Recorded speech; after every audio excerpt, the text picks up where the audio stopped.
Tere tulemast Musta kassitaro lugemisse kaalud. Siit tuleb lugemine teile nädalaks 1. kuni 7. juuni. Ma olen teile siia valmis pannud 7 kaarti ja vaatame, mis neil kaartidel teile siis selleks nädalaks öelda on. Nädala algab teil siin kaarikukaardiga. Kaarikukaart on üks kiiremaid kaarte tarokaardipakis. Kaarikukaart räägib sellest, et te ise olete enda elu peremees, ise hoiate enda elu ohjad oma käes ja ise juhite seda kaarikut.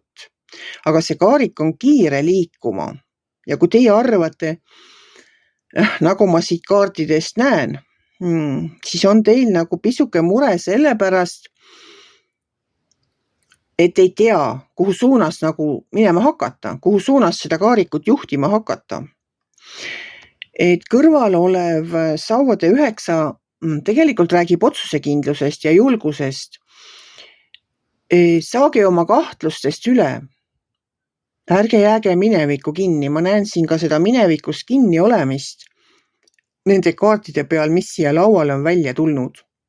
Aga Sauvade 9 räägib sellest, et te olete tegelikult suitsu sees joostes ka võimsam, kui te ise oskate arvata.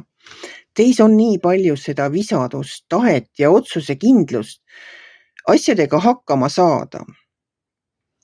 Edasi tuleb meil siin Sauvade 2. Sauvade 2 on valikute kaart. Tema on nagu, ta ongi valikute kaart, et kuhu minna. Kas ma keeran vasakule või ma keeran paremale ja see ongi seesama praegu, et kuhu suunas ma seda kaarikut juhin. Edasi tuleb teil siin müntide kuus. Mulle tundub ka, et müntide kuus on nagu kahte moodi kaart, et ta on nagu kingituste jagamise kaart, aga ta on ka nagu abi küsimise kaart. Ma ei arva, et teil rahapuudus on, aga võib-olla on nõu vaja näiteks kellegagi pidada. Vaat selle sama suhtes, et kuhu ma nagu oma kaariku keeran, et mis ma teen, võib-olla kellegagi lihtsalt natukene arutada. Aga see on ka kingituste tegemise kaart, selline pisikeste tegemise kaart, töö juurde kommi viimise kaart. Ta on ka nagu niisama hea kaart selles mõttes, et naeratate võõrale, aitate kedagi, teete väikese kingituse. See on nii nagu ostukontrolli jõuad, siis saad kingituseks šokolaadi või kus poes, kuidas on. Mingi selline kaart on ta.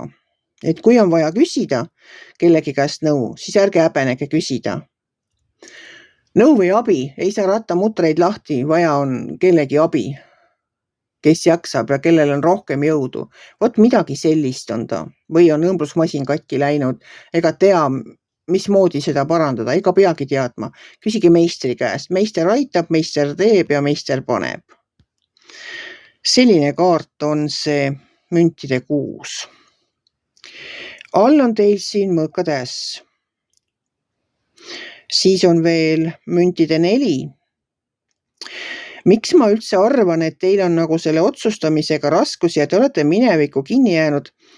See mõõkade äss on nagu tegelikult ka täis otsustavust ja tahaks nagu peale hakata. Mõõkade kaartidel üldse on väga terav mõistus selles mõttes, et nad näevad kõik seaduse knifid, nad teavad ära, nad näevad lepinguid, oskavad lugeda, näevad ära need kitsaskohad, mis lepingutes on, kui seal kuskil on midagi valesti. Nad näevad ära trügivead, aga nad näevad ära ka need pisikeses kirjas kirjutatud read, mida meile tavaliselt siis, kui midagi ei klapi. Et õigus meie poole ei jääks, mida meile siis öeldakse, et kas te siis ei märganud, seal oli nii ja niisugune rida kirjas. Vaat mõõkade ässaga võite kindel olla, et ei jää 2 silma vahele teil ka need pisikesed read seal kuskil või mingisugused punktid, ei lepingutes ega muudes paberites. Aga müntide 4 on kitsimehe kaart minu jaoks. Ja mulle tundub see, et kuna kõrval on teil karikate 5, mis on mineviku taganutmise kaart, kurvastamise kaart sellepärast, mis minevikus on valesti läinud, siis mulle tundub, et kuna see Sauvade 2 tuleb mingi ettepanekuga näiteks, teile tööalase ettepanekuga, siis teie mõtlete, et ma ei hakka sinna küll oma raha ega aega ega energiat raiskama, sest vaat kunagi ma ka proovisin ja siis see mul ei tulnud välja. Ja vaat kuhu ma nüüd olen jõudnud. Ei, ma rohkem enam küll ei proovi. Et see kitsimehe kaart on selline kaart, kes ei taha oma raha, energiat ega aega investeerida. Tema istub selle otsas ega taha oma sajalisi tuulutada. Ta ei taha sellega üldse tegemist teha. Ja te täpselt seesama ongi see minevikus läks midagi valesti ja te nutate taga neid 3 karikat, mis teil minevikus ümber läks. Aga te ei näe neid 2, mis teil veel püsti on. See karikate 5 on just täpselt selline kaart. Inimene istub ja mõtleb ja kurvastab nende asjade pärast, mis minevikus on nässu läinud. Ja veab endaga kaasas seda mineviku taaka, mida üldse ei oleks vaja vedada. Tuleks hoopis tähelepanu pöörata neile 2 karikale, mis teil veel püsti on. Õppida nendest mineviku vigadest ja proovida veel kord. Kui me ei proovi, siis me ei saagi teada. Võib-olla seekord õnnestub. Kloppige põlved puhtaks, tõuske püsti ja minge sinna suunas, kus te tunnete, et tegelikult minna sooviksite. Aga kas julgust jääb väheks? Pole piisavalt tarkust või pole piisavalt vahendeid. Tegelikult on teil kõik olemas. On kaarik, mis kiirelt teid edasi viib. On sauade 9, mis ütleb, et teis on kõik olemas. Te tegelikult olete võimsam, kui te ise üldse arvata oskate. On siin sauade 2, kes tahaks peale hakata.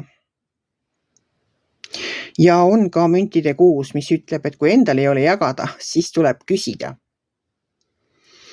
Ja äss, mõkkade äss, kes tegelikult kõik dokumendid kenasti läbi loeb, igasugused projektid ka läbi loeb ja teab ja näeb, tal on seda silma selle jaoks, et aru saada, kui kuskil ongi mingi konks, siis tema selle avastab. Mina ei tea, kallid kaalud, mis on teie elus toimumas, aga mina tean seda, et teie tegelikult saate kõigega suurepäraselt hakkama ja te ei pea seda minevikku endaga kaasas kandma ja sellepärast nutma, mis möödas juba on. Mis on untsus, see on untsus, seda enam parandada ei saa. Me saame ikka edasi minna, õppida sellest, mis untsu läks, võtta sealt kaasa selle parima osa ja minna püstipäi edasi. Vot selline sõnum tuli teile, armsad kaalud, selleks nädalaks. Kui teile minu lugemine meeldis, ärge olge kitsi. Pange ikka like pöial üles, võite ka kommenteerida ja kohtume järgmisel nädalal.